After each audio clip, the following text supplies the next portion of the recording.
Apparently, it's not just Donald Trump that might be suffering from paranoid delusions. I mean, granted, we did see him this week at one of his rallies accuse just a random man in the audience of being a spy for the Harris campaign. So clearly, paranoid delusions have taken over Donald Trump himself. But what about his allies, right? I mean, these people obviously aren't eating one another alive, right? Well, nope, they totally are. And in fact, they're doing it in ways that a lot of people think are just absolute threats against one another. Here's what happened. This week, of course, we had lots of reports come out that one, Donald Trump is screaming at his staff behind the scenes.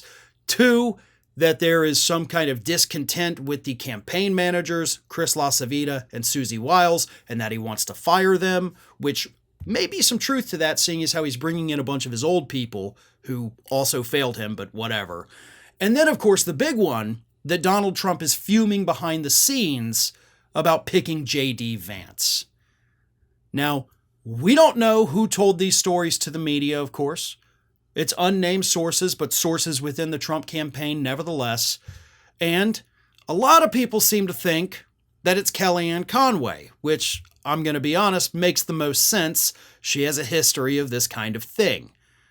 But Dan Bongino this week, right-wing talking head, went even further than that and actually accused Conway and possibly other people of intentionally trying to sabotage the Trump campaign.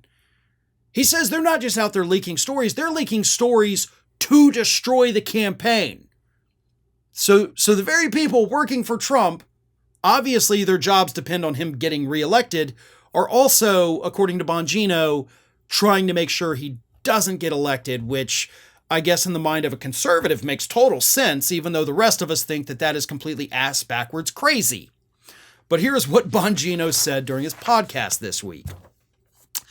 There's a lot of internal sabotage going on right now that I honestly did not want to highlight because I like to stay focused on the Democrats and I was hoping it would go that way. It would go away. It's not. I suspect strongly this was a leak from people who wanted another candidate for vice president. Some of the other candidates were very interested in a more muscular posture in Ukraine where there was a lot of money to be made for a lot of people. J.D. Vance is interested in a more cautious approach to Ukraine. Instead of just shutting up and trying to win now with this great ticket, there are people out there sabotaging the ticket right now. I'm going to say to Kellyanne and others, it's time to pipe down. You've been warned. I've had about enough, he says. What are you going to do? Right? I mean, that's a fair question for Dan Bongino. I can't ask it on Twitter because he blocked me for some reason years ago, even though we never interacted, because he's a coward and a puss. But what are you going to do?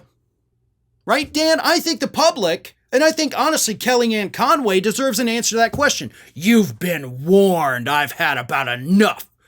So what are you going to do, Mr. Tough Guy? You going to go fight Kellyanne Conway? You going to threaten her? I mean, that's a threat. You've been warned? That's a threat. And honestly, even a lot of people on the left looked at this, were completely disgusted. By the way, so did a lot of people on the right. There were multiple stories about Republicans coming out and saying, this is unacceptable. So, Dan, everybody wants to know, what are you going to do? You've had enough. So what are you going to do to Kellyanne Conway? How about you answer that question, huh, Mr. Big Tough Guy? Tell us what you're going to do to this woman who you believe is sabotaging the campaign, even though, again, we all suspect it, we have no proof of it. These people are not trying to sabotage Trump's campaign. They may be accidentally sabotaging his campaign, and hey, if that's the point, whatever, but they're not trying to intentionally do it. Their jobs depend on Trump winning.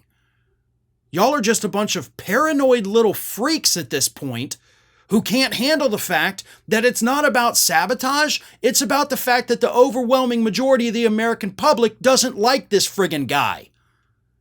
Once you get that through your heads, once you accept that reality, it stops becoming paranoid and creepy, and suddenly you just realize, oh, I've been wrong. No shame in admitting that, Dan and everybody else out there, because clearly the public is not on your side. America's Lawyer has launched its own YouTube channel. Now, this channel, of course, is still in its early phases of development, but you can help grow it by subscribing. Just go to youtube.com/The America's Lawyer, and you'll get all of the great content from Mike Papantonio and myself that we produce every single week.